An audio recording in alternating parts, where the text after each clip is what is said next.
Hello, everyone. Welcome to another edition of What's Going On, and I'm your host, Tom D'Ambra, and as always, we're very thankful that you spend your busy day with us. If you got to watch our show last week, we were getting into a little bit more of the Hegelian dialect, and what that was, in case you didn't see the show, was problem, reaction, solution. They usually cause a problem through an intentional crisis to get the desired, I should say, reaction out of the general people, the general population, and then the solution will be to strengthen their authority. We did get into a little bit, actually quite heavily, if you didn't see the show, about the drug trading orchestrated throughout the world by the United States government. We demonstrated to you through a statement by William Casey, a former CIA director, about the cocaine trade back in the 80s and 90s. We also got into some things with cocaine with regards to Ted Gunderson, when President Reagan went to Ted Gunderson and asked him to please investigate where the cocaine was coming from. President Reagan decided that this was a menace, a threat to the society of our nation. So he took Ted Gunderson, who was a leading investigator for the FBI at the time, and had him put his own investigative group together.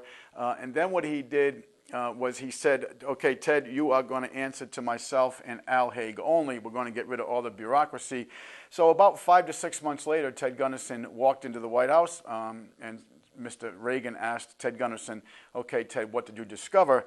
And to use Ted Gunderson's words, he said, Mr. President, the United States government is the biggest drug dealer in the world. And what we want to demonstrate again, and we're going to get into this real briefly, folks, because as we promised last week, we're going to get into the mechanism, another great mechanism of the bankers, and that is war. But what I want to do real briefly is go over Mr. Casey's statement again. Now, you got to understand that Mr. Casey, he was the director of the CIA. He also died, as we got into last week, very mysteriously. He was found dead in a boat on a river. But anyway, this is Bill Casey, CIA director, on December 9th, 1986. And he's actually making a declaration here. I, William J. Casey, declare that I have found that freedom is a priceless commodity that demands constant vigilance to guarantee its longevity. I was told that A7 was the Phoenix program of Latin America. I was involved in the assassination of communist infrastructure throughout Latin America. Colby Kennedy informed me that he had prepositioned more than 1 million pounds of cocaine in Panama between December 1st, 1975 and April 1st, 1976. Now think of how much money we're talking here, folks. As I stated last week, I never get into the drug culture, but I believe that cocaine was sold in grams. So think of how, I don't know how many grams go into a pound, but when you're talking over 1 million pounds of cocaine, already pre-positioned and ready for delivery into the United States. This was done with the aid of our gallantly General Manuel Noriega. The cocaine was transported into El Salvador, Costa Rica, Honduras between 1976 and 1981. Colby now sat in front of me with hat in hand and requested my help in the delivery of the cocaine to the American market. Of course, now you got to understand, this fella is coming to the CIA director to help him facilitate transportation and distribution throughout the United States. I mean, does he know who's doing business here and who to do the business with? By 1984, all prepositioned cocaine had arrived in Mina Airport and additional cocaine sources were secured. Cocaine was being transshipped through hangars 4 and 5 at Alangapongo Air Base, El Salvador. My point man at Mina was Barry Seal. Bill Clinton has proved so invaluable by far containing the local law enforcement investigations into the intelligence activity at Mina. I ordered Joint Poindexter, Robert McFarlane, and Oliver North to go outside normal channels and use assets, including the Mafia, to ensure the arrival of the cocaine into Mina Airport. The arrival occurred in no small part through the efforts of personnel assigned to the National Security Agency and the Army Security Agency. The men and women of the NSA and ASA blinded early warning defense satellites and radar grid to enable the aircraft to land undetected at Mina Airport. The NSA and ASA operations were named Sea Spray and Jade Bridge. My actions may be recorded as criminal, condemning countless Americans to a drug dependency. I do not care. All wars produce casualty. Generally, the more violent the war, the shorter the length. My choice was either to stare down a protracted Cold War guerrilla insurgency in Latin America, or use the means available to me to finance a war of wage a war, of violent war of short duration for democracy. I stand by my decisions. The tool is cocaine. The trick is to understand the drug user and had the freedom to make this choice. They chose the drug. I choose to use their habit and dependency to finance the democracies of that all Americans enjoy. To keep those Americans safe from the communist threat knocking on our back door in Latin America, for a change, the drug user will contribute to society. Folks, we got into this in quite depth last week, but some things that you really want to think about and understand here. A couple of things. Number one, the United States government is in the drug pushing business, obviously. They have been for many years. We actually got into before on previous shows about different wars, and if you remember the two wars, one of the wars that we discussed was the Opium Wars, where the East India Company, through the British Crown, was actually battling and created war to control the opium trade throughout Asia and China and so forth. Okay. The other thing is you got to understand that the NSA, the National Security Agency, and the Army Security Agency actually were taking the satellites and setting them up in arrangement to create a window of opportunity for these for these planes to fly into Mena, Arkansas. You also got to understand that when they wanted to distribute the cocaine at a local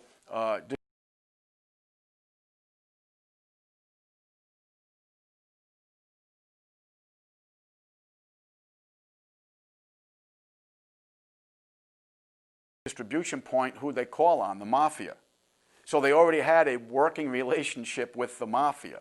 But you think the mafia is, working against the government and vice versa. Folks, they work together. Okay, this statement clarifies that. And the other thing you got to understand is, look what happened to Bill Clinton. He was the governor of the state of Arkansas. They made arrangements with him to bring in all this cocaine through the Mena airport.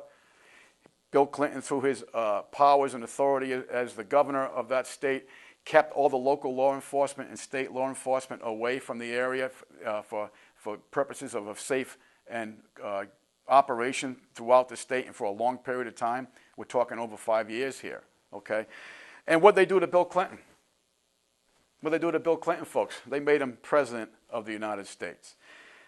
So we're going to stop here with this. I wanted to finish up with what we got into last week with the drug war. But another big thing that the powers to be use, and it's their most gainful one, is the tool of war. Folks, war is a tool. Do you remember in previous shows, I chose 10 of what I felt were the top false flag operations in the history of our country and some other countries. We got into things like the Gulf of Tonkin Revolution and so forth, with the USS Maddox never being attacked and all this. But war is a very, very centralizing tool. And what I mean by that is, if you have a perceived outside threat, it consolidates and centralizes the people psychologically. Oh, we have this outside threat. We have to circle the wagons, if you would, and do whatever our government says. And we have to send our sons and daughters because of this terrible threat. Folks, the Berlin Wall came down in 1989, and by 1991, we already had another enemy and another war. All right? Very, very important that you understand that. And what I want to get into a little bit, I know we've read this quote before on the show, but this is a very famous statement made at the Nuremberg trial by a gentleman by the name of Hermann Goering. And he's explaining his strategy here with regards to getting the common man, the common people, behind the war effort. And listen to his words. On the Nuremberg trial, folks, was a war crime trial post-World War II, okay? They took all the Nazis that they didn't bring to the United States. Do you remember we got into Operation Paperclip? And if you really want to read something interesting, go ahead and Google Operation Paperclip. So let's get back into Hermann Goering and his statement about how to consolidate the people, how to lead the people down this avenue of war. Hermann Goering. Why, of course the people don't want war. Why should some poor slob on a farm want to risk his life in a war when the best he can get out of it is to come back to his farm in one piece? Naturally, the common people don't want war, neither in Russia, nor in England, nor, for that matter, even in Germany. That is understood, but after all, it is the leaders of the country who determine the policy, and it is always a simple matter to drag the people along, whether it is a democracy or a fascist dictatorship or a parliament or a communist dictatorship. Voice or no voice, the people can always be brought to the bidding of the leaders. That is easy. All you have to do is tell them they are being attacked and denounce the peacemakers for lack of patriotism and exposing the country to danger. It works the same in any country. Very, very important, folks, that you understand this. War is a tool. Okay? Remember that famous quote by Franklin Delano Roosevelt, "Nothing happens in politics by chance." All right? When you start researching Afghanistan, okay, we were putting troops and stationing and positioning troops in Afghanistan 3 to 4 months prior to us going into Afghanistan, 3 to 4 months prior to 9/11 actually taking place. All right, so we got into how FDR, how he moved the merchant marine shipping lanes south because we knew through cracking the Purple Code right where the Japanese were going to come from. They were going to use the northern shipping lanes and come into it. We talked about how FDR took Battleship Row that was in San Diego just 90 days prior, and we sent them and put them into Pearl Harbor. We knew the next war was not going to be fought with battleships, but the next war was going to be fought with aircraft carriers and that type of technology. So the battleships at that point were expendable. Okay, they were expendable in the sense that you wanted to get the public to have this reaction. So they lined them all up and they let the Japanese come in, and we know the history of what took place. So with that being said, there's some other ways that they instrument war, okay? And I just want to get into one common thing here.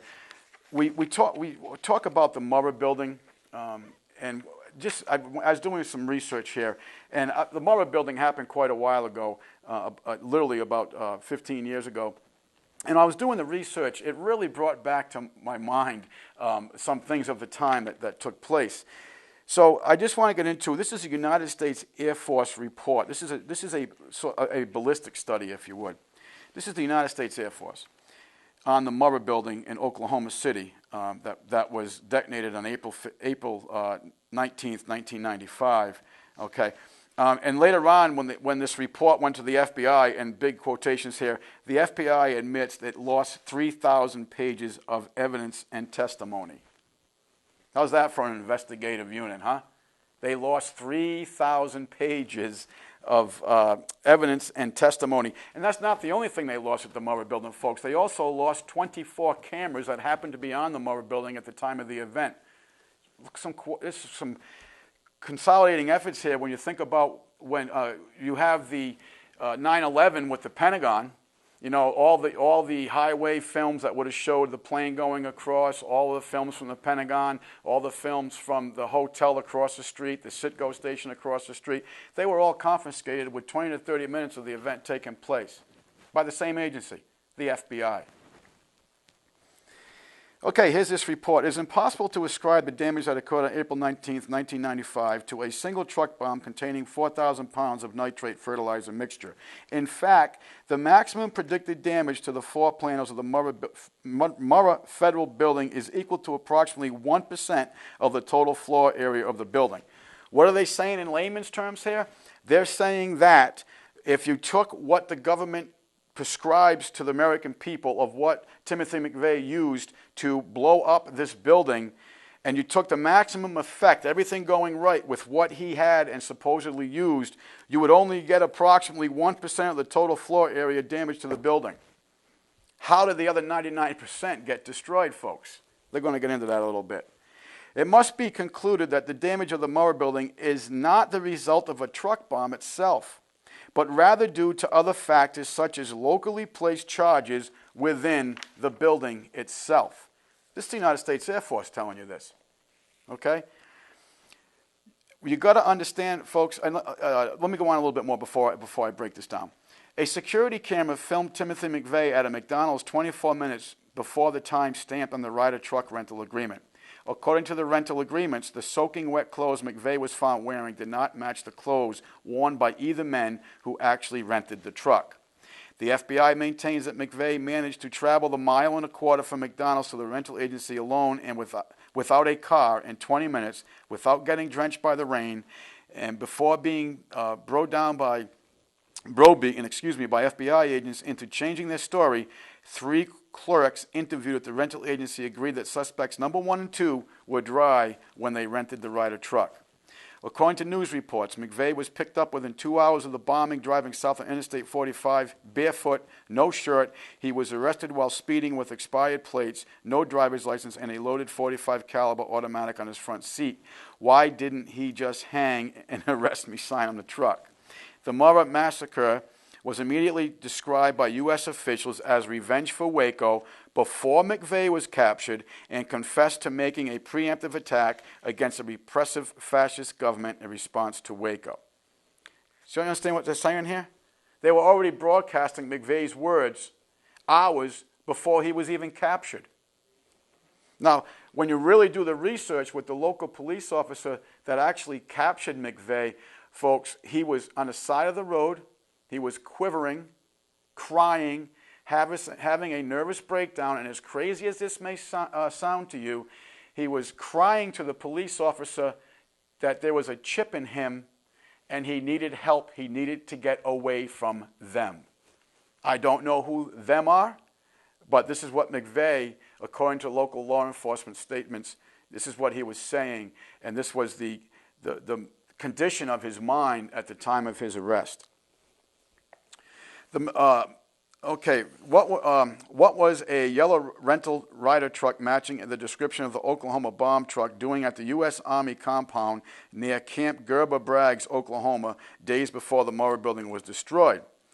The military response report, corroborated by a FEMA situation report, was when noted a second and third bomb were located in the building. One unexploded bomb was found attached to a gas line inside the building. Folks, this is a FEMA situation report. And what a situation report is this? As this event is progressing and going along, there is logs made. There's logs made of situations that took place, of discoveries of evidence, of personnel involved in the investigation. So this situation log at this one particular time is reporting a second and third bomb located in the building, and one unexploded bomb was found attached to a gas line inside the building. Isn't that incredible? There is pages and pages of evidence here about the Murrah building in Oklahoma, and I'm going to finish with one last thing on it, and then we'll go on. The agencies of the IRS, the Social Security Administration, and the FBI were told on April 19th, 1995, not to come to work that morning. You can look this up for yourself. What they did allow to open up, though, was what? They opened up the daycare center for the people to bring their children, so when this explosion went off, they could get the reaction that they wanted from the American people by having these innocent children murdered and torn apart. You remember that famous photo, for anyone who was alive at the time, of the I believe it was a police officer giving a baby to a fireman. Very, very hard-hitting. If anything is going to stir the emotions of the American people, it's the protection of their children. Okay, so what happened after the Murrah building? ATF was expanded, and the anti-terrorism bill, which was kicked out of committee, never even made it to the floor. It was kicked out of committee a year earlier. Well, 90 days later, that very same bill was passed by the Congress of the United States. So not only did they play the American people problem, reaction, solution, they played the Congress of the United States. Create the crisis, they got the reaction from the Congress they wanted, the legislation was passed within 90 days of the Murrah building going up. So there's different mechanisms of war. There's outside threat. There's the domestic threat. And what do you do with the domestic threat? Okay, you strengthen the authority domestically within the United States, a police state, if you would. Okay, financing goes up because the people approve it for their safety. All right, domestic force, police forces are strengthened, and the liberties of the people are taken away, slowly and incrementally taken away from the people, all in the sense of safety. And what was it that Ben Franklin reminded us of in his famous quote about security? Those who give up liberty for the sense of security deserve neither. And Thomas Jefferson coined in with that when he said, a people who wish to remain ignorant and free expect what never was and never will be. And this is, folks, and you got to think about the media. What did the media show you with the events of the Murrah building? All you knew was what the United States government was. They didn't do their own investigative report. They didn't ask why were these cameras taken away. Well, let's show Timothy McVeigh with the truck and the bomb. How come they didn't show this Air Force report saying that if everything went right with what Timothy McVeigh supposedly had, he was only going to get 1% collateral damage compared to what took place at the building? That's the United States Air Force. How come they didn't cover the FBI losing over 3,000 pages of evidence for this investigation? Why? And it's the same thing with 9/11. Okay, we have showed documentaries on this show regarding 9/11.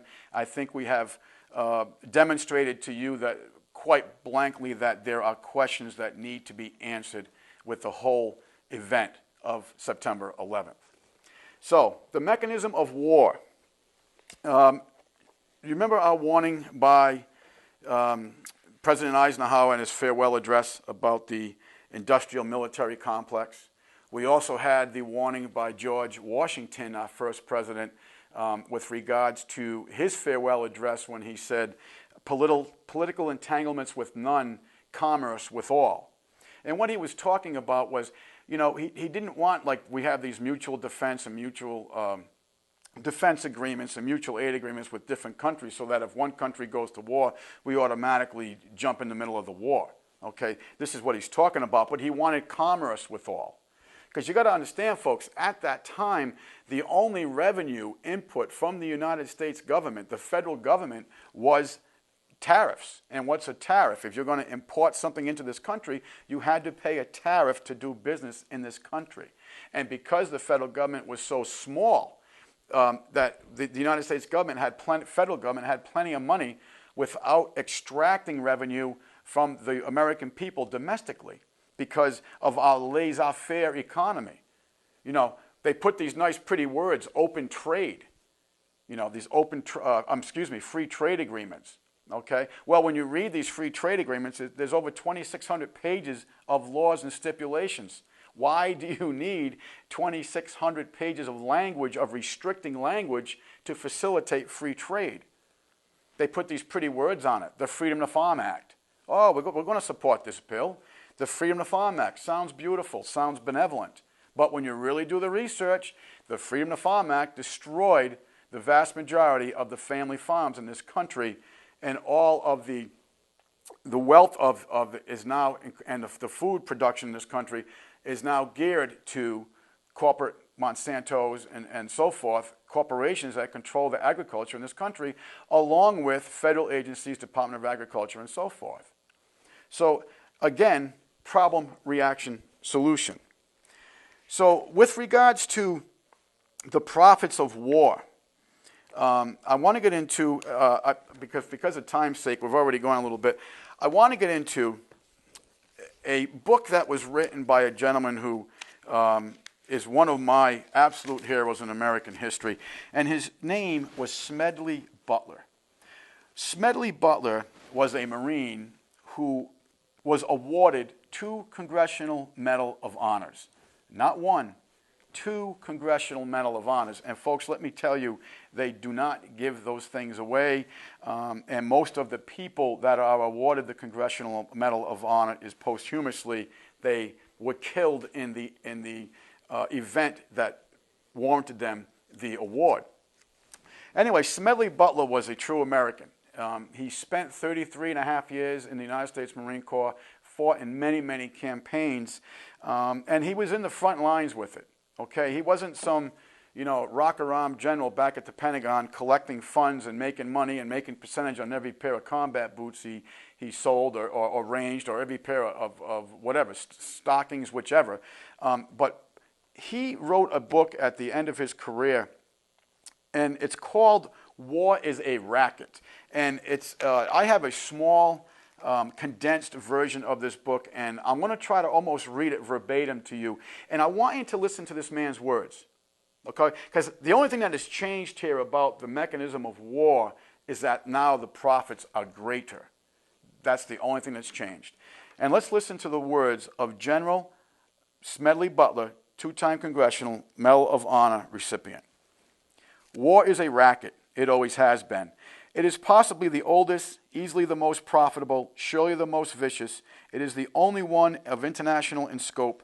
It is the only one in which the profits are reckoned in dollars and the losses in lives. A racket is best described, I believe, as something that is not what it seems to the majority of the people. Only a small inside group knows what it is about. It is conducted for the benefit of the few at the expense of the many. Out of war, a few people make huge fortunes. In the Great War, now folks, he's talking about World War I. Okay, it was known as the Great War. As a matter of fact, President Wilson, he ran on a peace platform. Isn't that interesting? Just like the current president today, he ran on a peace platform. And what's going on today, folks? What's going on today? Major profits since President Obama's taken office. Bank is getting $23.7 trillion. Defense budget's going up. 70,000 more contractors and/or troops in Afghanistan and Iraq. Now we're pushing the war into Pakistan, as we're sending special forces into Pakistan, and we're using missiles and aerial strikes into Pakistan, an independent sovereign nation. Back to General Butler. In the Great World War, a mere handful garnered the profits of the conflict. At least 21,000 new millionaires and billionaires were made in the United States during this war. That many admitted their huge blood gains in their income tax returns. How many other war millionaires falsified their tax returns, no one really knows. How many of these war millionaires shouldered a rifle? How many of them dug a trench? How many of these millionaires knew what it meant to go hungry in a rat-infested dugout? How many of them spent sleepless, frightened nights ducking shells and shrapnel and machine gun bullets? How many of them parried a bayonet thrust into one of an enemy? How many of them were wounded or killed in battle? Out of wars, nations acquire additional territory if they are victorious. They just take it. This is newly acquired territory promptly is exploited by the few. The self-same few who wrung dollars out of blood in the war. The general public shoulders the bill. And what is this bill? This bill renders a horrible accounting, newly placed gravestones, mangled bodies, shattered minds, broken hearts and homes, economic instability, depression in all of its attendant miseries, back-breaking taxation for generations and generations to come. For a great many years as a soldier, he was a Marine, I had a suspicion that war was a racket. Not until I retired to civil life did I fully realize it. Now that I see the international war clouds gathering as they are today, I must face it and speak out. Folks, what he's talking about in this period right here, this is just prior to World War II. Again, they are choosing sides. France and Russia met and agreed to stand by side. Italy and Austria hurried to make a similar agreement. Poland and Germany are casting sheep's eyes at each other, forgetting the nonce. Folks, a nonce is a unique occasion, okay? Forgetting the nonce, their dispute over the Polish corridor. The assassination of King Alexander of Yugoslavia complicated matters. Yugoslavia and Hungary, long bitter enemies, were almost at each other's throats immediately. Italy was ready to jump in, but France was waiting. So was Czechoslovakia. All of them looking ahead to war. Not the people, not those who fight, pay, and die, only those who foment wars and remain safely at home to profit. There are 40 million men under arms in the world today, and our statesmen and diplomats have the temerity to say that war is not in the making. Hell's bells. Are these 40 million men being trained to be dancers? Not in Italy, to be sure. Premier Mussolini knows what they are being trained for. He, at least, is frank enough to speak out. Only the other day, El Duce, as he was called in Italy, in international consolation, the publication of the Carnegie Endowment for International Peace. Now, this is El Duce speaking, Premier Mussolini. And above all, fascism, the more it considers and observes the future and the development of humanity, quite apart from political considerations of the moment, believes that neither in the possibility nor in the utility of perpetual peace. War alone brings up its highest tensions of all energy, human energy, and puts the stamp of nobility upon the people who have the courage to meet it. And what he's talking about here, folks, is sending the people who have the courage to go to war, because they've garnished war in glory. Okay, you see the commercials on TV, the recruitment commercials. They've garnished the war in glory. Folks, the people who have seen real war, the people who have experienced true combat, do not speak of war that much. I knew a lot of combat veterans from my time in the service, and also my father himself was a decorated combat veteran from Korea. I grew up during the Vietnam era, went in the Marine Corps at the very, very end of the Vietnam era, and I will tell you, the people who have experienced the horrors of war do not speak much of it, because it is horrific. Back to General Butler. Undoubtedly, Mussolini means exactly what he says. His well-trained army, his great fleet of planes, and even his navy are ready for war and anxious for it. His recent stand at the side of Hungary in the latest dispute with Yugoslavia showed that in the hurried mobilization of his troops on the Austrian border after the aggression of Dollfuss showed it too. There are others in Europe too whose saber-rattling prestigious war sooner or later. Here Hitler, with his rearming Germany and his constant demands for more and more arms, is an equal, if not greater, menace to peace. France only recently increased the terms of military service for its youth from a year to 18 months. Yes, overall, nations are camping in their arms. Mad dogs of Europe are on the loose. In the Orient, the maneuvering is more adroit. Back in 1904, when Russia and Japan fought, we kicked out our old friends, the Russians, and backed Japan. Then our very generous international bankings were our very generous international bankers were financing Japan. Now the trend is to poison to us against the Japanese. What does the open door policy to China mean to us? Our trade with China is about $90 million a year. Or is it the Philippine Islands? Have we spent about $600 million in the Philippines in 35 years, and we, our bankers and industrialists and speculators, have private investments worth of less than $200 million.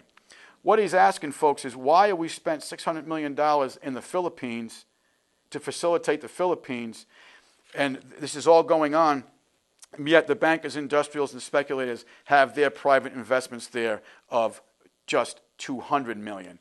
And what he's saying here is that, the United States government is doing the protection services of the international bankers. Back to General Butler. Then to say that China's trade of $90 million or to protect these private investments of less than $200 million in the Philippines would be all stirred up to hate Japan and to go to war. A war that might well cost us tens of billions of dollars, hundreds of thousands of lives of Americans, and many more hundreds of thousands of physically maimed and mentally unbalanced men. Of course, for this loss, there will be a compensating profit. Fortunes will be made. Millions and billions of dollars will be piled up by just a few. Munition makers, bankers, shipbuilders, manufacturing, meat packers, speculators, and again, the international banksters will all fare well. Yes, they are getting ready for another war. Why shouldn't they? It pays extremely high dividends. But what does it profit the men who are killed? What does it profit the mothers and sisters, the wives and their sweethearts? What does it profit their children? What does it profit anyone except the very few to whom war means huge profits? Yes, what it does is profit the bankers. Take our own case. Until 1898, we didn't own a bit of territory outside the mainland of North America. At that time, our national debt was very little. Then we became internationally minded. We forgot or shunted aside the advice of the father of our country. We forgot George Washington's warnings about entangling alliances. We went to war. We acquired outside territory. At the end of the World War period, as a direct result of fiddling in international affairs, our national debt has jumped over to $25 trillion. Folks, think of that figure. This is after World War I, when the American dollar still had some purchasing power, still had some intrinsic value to it, as we've spoken in previous shows. $25 trillion. That's a lot of profits. Back to General Butler. Our total favorable trade balance during the 25-year period was about $24 trillion. Do you understand what he's saying here? Okay? We outspent what we made from the gross domestic product. Therefore, on a purely bookkeeping basis, we ran a little behind year for year, and that foreign trade might as well been ours without the wars. It would have been far cheaper, not to say safer, for the average American who pays the bills to stay out of the foreign entanglements. For a very few, this racket, like bootlegging and other underworld rackets, brings fancy profits. But the cost of the operations is always transferred to the people who do not profit. Who makes the profits? The World War, rather than our brief participation in it, has cost the United States some $52 trillion. Figure it out. That is well over $400 to every American man, woman, and child, and we haven't even paid the debt yet. We are paying for it now. Our children will pay for it, and our children's children will still be paying the cost of this war. And that is absolutely true, folks. We have gotten to the depth before. I'm going to continue here, but his statement is true today, almost 100 years later. The normal profits of a business concern in the United States are 6, 8, 10, and sometimes as high as 12%. Folks, he's talking about profit margins here, okay? The average American business doing profit in this country at the time, their profit margins were 6, 8, 10, and sometimes as high as 12%, okay? So, but wartime profits, that is another matter. 20, 60, 100, 300, even 1,800%. The sky is the limit in war. All that traffic will bear. Uncle Sam has the money, so let's go get it. So he's comparing here the profits of, say, the civilian world non-military industrial complex going as high as 12% on average, okay? But when you look at the profits of the warmongers, the people who facilitate the needs of war, their profits are in the 1,800 percentile bracket. I'd want war too, wouldn't you, if you were on the other end of it? If you and yours were not going to bleed, and you and yours were going to make an 1,800% profit that is guaranteed by an insolvent corporation whose checks are still good, great racket. Back to General Butler. Of course, it isn't put that crudely in wartime. It is dressed up in speeches about patriotism, love of country. We must all put our shoulders to the wheel. But the profits jump and leap and skyrocket and are safely pocketed. Let's just take a look at a few examples. Take our friends the DuPonts, the powder people. Didn't one of them testify before a Senate committee recently that their powder won the war or saved the world for democracy or something to that matter? How did they do in war? Were they a patriotic corporation? Well, the average earnings of the DuPonts for the period of 1910 to 1914 was $6 million a year. It wasn't much to the DuPonts, but they managed to get along on it. Now let's look at their average yearly profit from the war years 1914 to 1918.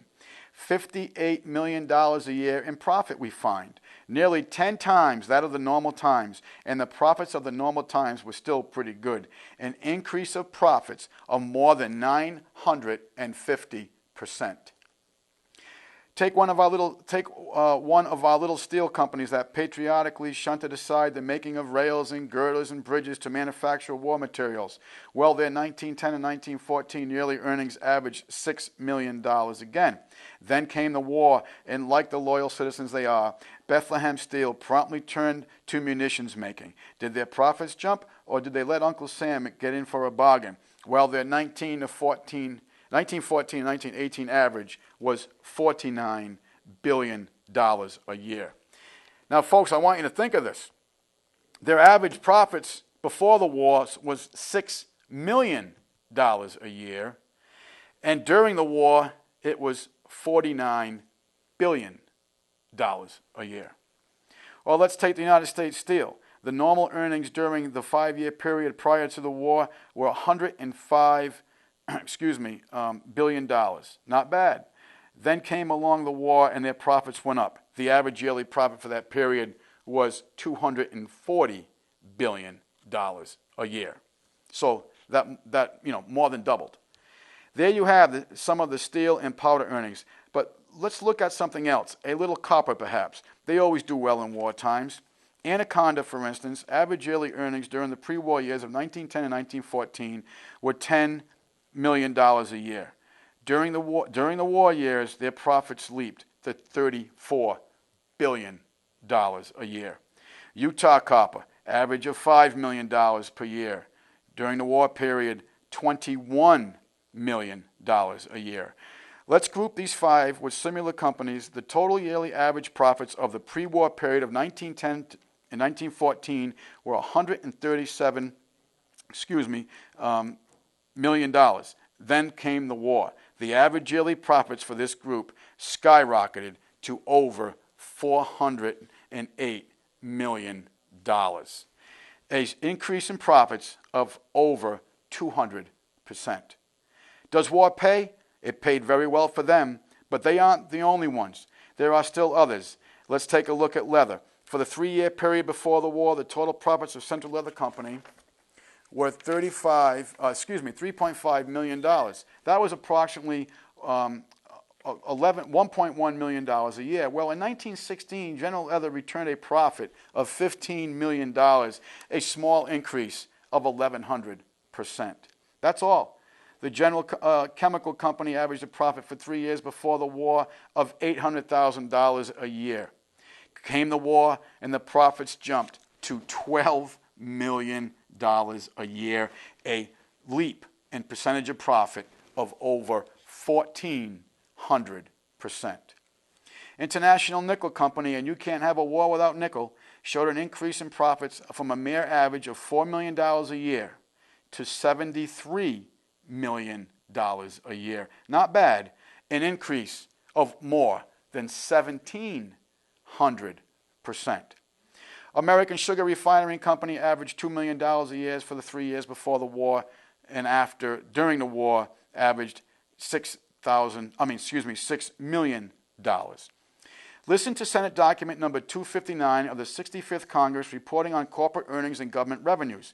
Concerning the profits of 122 meat packers, 153 cotton manufacturers, 299 garment makers, and 49 steel plants, and 340 coal producers during the war, profits under 25% were exceptional. For instance, the coal companies made between 100% and 7,856% on their capital stock during the war. Folks, think of that. 7,856% increase in capital stock during the war. The Chicago Packers doubled and tripled their earnings. And let's not forget the bankers who financed this great war. Let's stop right there. The financing of the war, folks, is where the real money is made. Now, we just went over all these astronomical profit margins. We went over all these astronomical earnings and jumps from peacetime to wartime. And you can say, oh my God, I'm just amazed with that.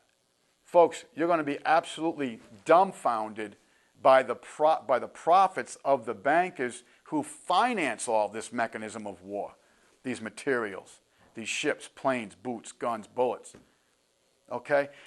That's small peanuts compared to the people who print money with no intrinsic value out of thin air and then charge you or charge you, yes you.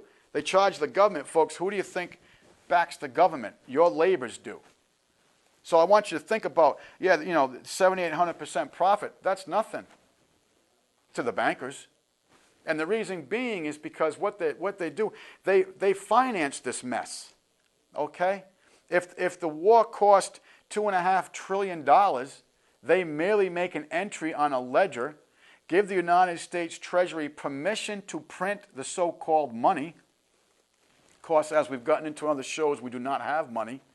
And if you missed that show, you really missed a great show, because we demonstrated quite blankly through Law's Dictionary and through the language of what currency is and through the different currency acts of this nation during the founding era that we do not have a dollar. We do not have money. We have Federal Reserve notes. Federal Reserve, again, being a private bank, and a note being an acknowledgement of debt. That's why there's two signatures on that instrument. We get into that quite well. But I want you to think about these trillions of dollars that are needed to facilitate the war. That comes with, besides the burden of the purchase of this material, it comes with the burden of the interest to facilitate the mechanisms of war. And your children are still paying for it. And they will continue. Because like we demonstrated, 1989, the Berlin Wall came down. It took a matter of less than 2 years before we had a new enemy, and we had Gulf War I in 1991. Okay, and let us not forget the bankers who financed this great war. If anyone had the cream of the profits, it was the bankers. Being partnerships rather than incorporated organizations, they do not have to report to stockholders, and their profits were as secret as they were immense. How the bankers made their millions and their billions, I do not know, because those little secrets never became public, even before a Senate investigatory body. But here's how some of the other patriotic industrials and speculators chiseled their way into the profits. Folks, for time's sake, I could get into this because he really sums it up very quite well. He gets into the people of the shoes and so forth, even down to mosquito netting. Mosquito netting was rather interesting because he gets into here. Also, somebody else had a lot of mosquito netting. They sold your Uncle Sam 20 million mosquito nets for the use of soldiers overseas. And I suppose the boys were expected to put it over them as they tried to sleep in the muddy trenches. One hand scratching cooties on their backs and the other making passes at scurrying rats. Well, not one of those mosquito nets ever got to France. Folks, they made 20 million mosquito nets, and none of them ever got into the theater of war. Okay? He also gets into a lot about boots.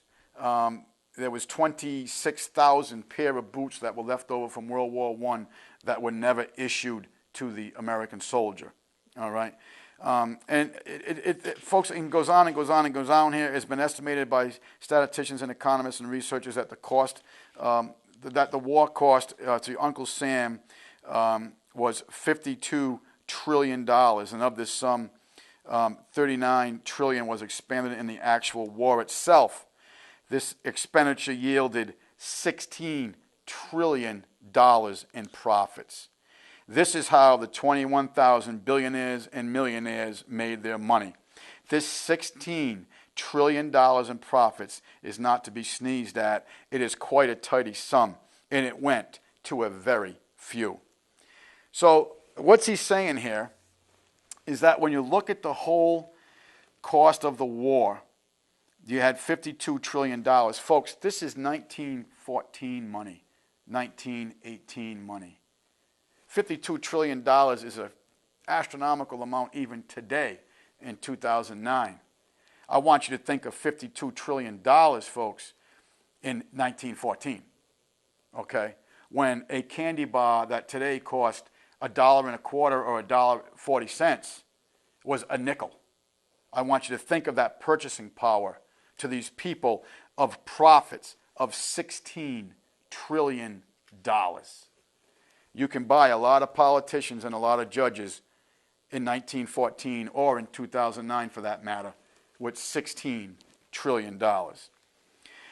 And again, folks, you got to think about that was all placed in financing and through taxation on your shoulders. And this is why I say they make the profits and we bleed. And nothing has changed since this, folks. I know we're running out of time here, but I maybe we have the time to get into some small things with regards to profits of war today. Okay, I just opened up this book. First thing we come to.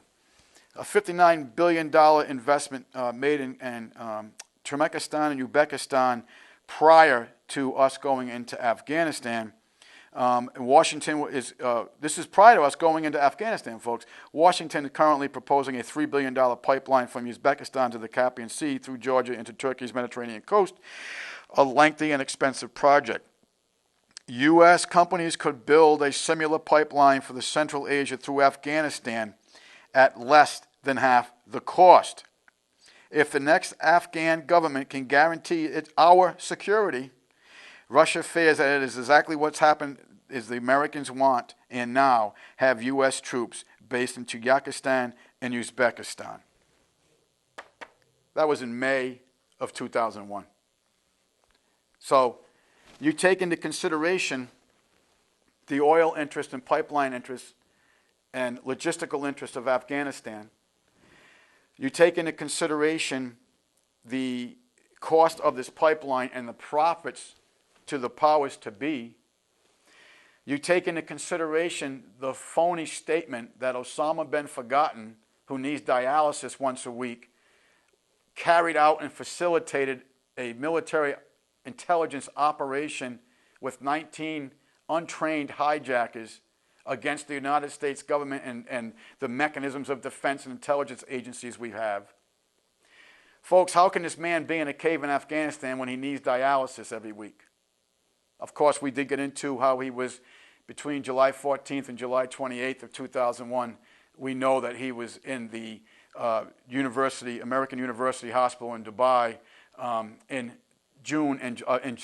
July of 2001. See, Roosevelt's statement comes back to you and hits you right in the face. Nothing in politics happens by chance.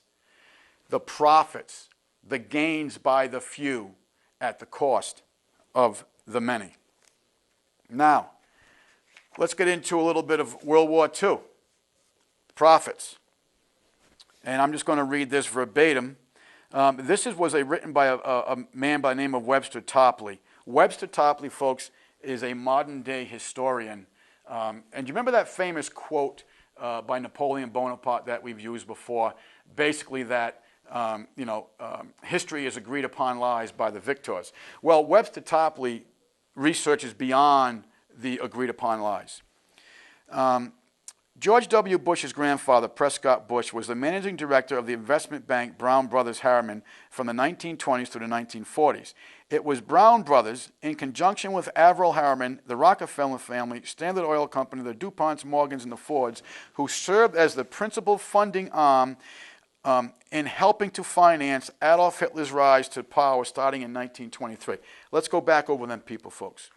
Okay, the Bush family, Brown Brothers, Averell Harriman, Rockefeller family, Standard Oil Company. Now that's Saucony, Standard Oil Company of New York, another Rockefeller institution. The DuPonts, the Morgans, and the Fords, all supporting and funding Adolf Hitler's rise to power.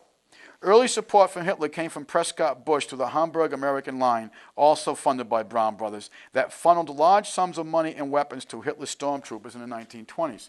Calling President Bush Hitler's Angels, a 1942 edition of calling Prescott Bush Hitler's Angel, a 1942 edition of the New York Herald Tribune reported that Adolf Hitler's financer held $3 million for Nazi bigwigs in the Union Bank. Prescott Bush was one of the New York Bank's 7 directors. His son and grandson would soon become U.S. presence in the shadow of the swastika. The Bush family fortune was made from the Third Reich. Former U.S. Justice Department Nazi war criminal investigator John Loftus told the Sarasota Herald in November of 2000. Adolf Hitler's blueprint for a posthumous pharmaceutical Fourth Reich was financed by billions of dollars in gold and other loot sniped out of Germany and Japan at the end of the war. Paul Manning, who credited CIA Director Alan Dulles for his guidance in writing Martin Borum's Nazi in Exile, cites IG Farben documents in confirming that this flight capital assured the rise of a Fourth Reich built by a global petrochemical, pharmaceutical, and banking cartel, alternatively called Norodom. And I hope I'm pronouncing that right for you, but in English it means new order. So folks, you got to understand who finances these wars, how they sell these wars to you, how they create the crisis to get the reaction from you.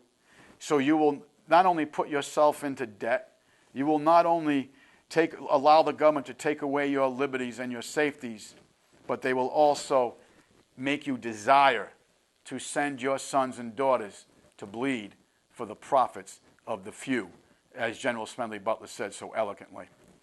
Folks, again, we're out of time. I find this hour to be extremely quick. There is a lot more we can get into with regards to the profits of war. But if you look at the main players in this past war, okay, you get into Dick Cheney, former executive Halliburton, who prior to becoming vice president oversaw all the contracts with Halliburton. Kellogg Root and Brown, otherwise known as KRB, again, another Halliburton subsidiary. You get into the media, General Electric owning NBC. So, one of the biggest defense contractors in the world, for that matter, own a big stick of the media that makes you want and desire to go to war. In other shows, we get into the missing $2.3 trillion of Pentagon funds that Defense Secretary Rumsfeld so eloquently and blatantly talked about at a public forum. So, folks, you got to understand there's no accountability on their part. All the accountability is placed on you, and all the liability is also placed on the shoulders of the American people. Ask questions and look for the answers, and I think you will be startled at what you will discover. As always, folks, we thank you very, very much for your busy time to share with us. We hope you will join us next week. And as always, we remind you that your government is your business. Thank you for watching.